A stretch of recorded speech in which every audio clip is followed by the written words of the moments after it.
አሰላሙ አለይኩም ወራህመቱላሂ ወበረካቱሁ። ውድና የተከበራችሁ የዩቲዩብ ቻናል ተከታታዮች በሙሉ ሰላም ናችሁ? እንዴት ናችሁ? እኔ በጣም ሰላም ነኝ አልሐምዱሊላህ። በጣም ደስ ብሎኛል። ያው ጀማሪም ከመሆኔ አንፃር አበራታችሁኛል። አሁንም ይቀጥላል ኢንሻአላህ። ላይክ፣ ሰብስክራይብ እንዲሁም ሼር እያደረጋችሁ ቤተሰብ ሁኑ። አስፈላጊ ይሆንና ለእናንተ ጠቃሚ ይሆናሉ ብዬ የማስባቸውን ቪዲዮዎች እሰራለሁ ወደፊት ኢንሻአላህ።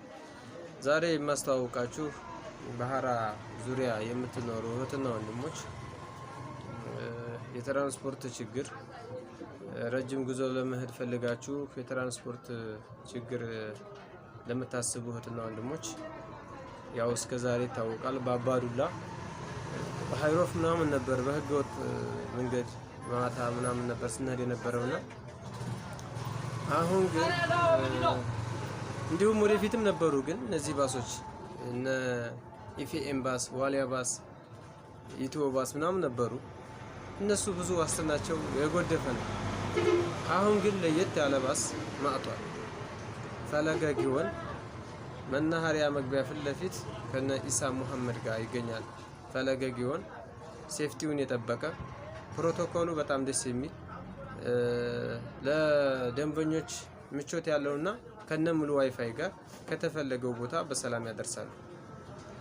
ፈለገ ጊዮን ለየት የሚያደርገው ነገር ቢኖር መልእክትን ከአዲስ አበባ ለሐራ፣ ከሐራ ለአዲስ አበባ ከውጭ ሀገር ሆናችሁም ስልክ ብትደውሉ በፈለጋችሁት ወቅት ተቀብለው እነሱ ያስቀመጡት ሰዓት አለ። በዛ ሰዓት ላይ ከተባሉት ቦታ ያደርሳሉ። ፈለገ ጊዮን ከሁሉም ባስ ለየት የሚያደርገው አንዳንድ ነገር አለ። ታማኝነት አለው።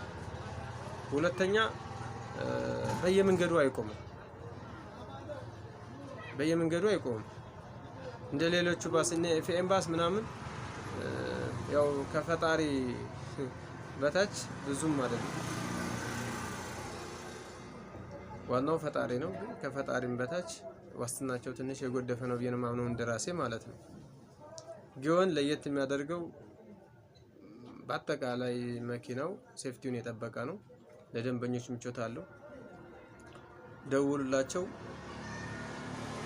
መልእክት ምናምን ነገር ለመላክ ፈልጋችሁ ለመቀበል ፈልጋችሁ ከሐራ አዲስ አበባ፣ ከአዲስ አበባ ለሐራ ውጭ ሀገር ሆናችሁ ራሱ ደውላችሁ እንዳለቃ ተቀብላችሁ ሐራ እንዳለ ሰልፍ አድርሱልን ብትሏቸው ከሪፖርት ተቀብለው በራሳቸው ዋስትና ከተባሉት ቦታ ያመጣሉ።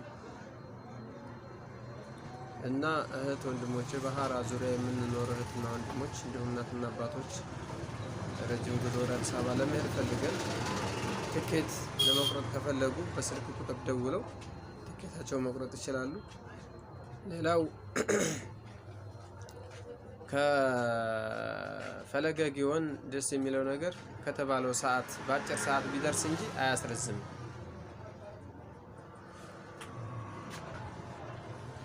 እና ፈለገ ጊዮን እዚህ ላይ ፖስትላችኋለሁ። ደውሉ፣ እንዳትጨናነቁ። መኪና አገኛለሁ አላገኝም፣ በየመንገዱ ይቆማል አይቆምም። በተፈለገው ወቅት በተፈለገው ሰዓት አዲስ አበባ መግባት ይችላሉ። አዲስ አበባ ወደ ሐራ መምጣት ይችላሉ። ከሐራ ወደ አዲስ አበባ እቃ ማስላክ ይችላሉ። ከውጭ ሀገርም ሆኖ ይቻላል። ደውለው በስልክ መነጋገር ይችላሉ። ስልክ ቁጥር እዚህ አስቀምጣለሁ።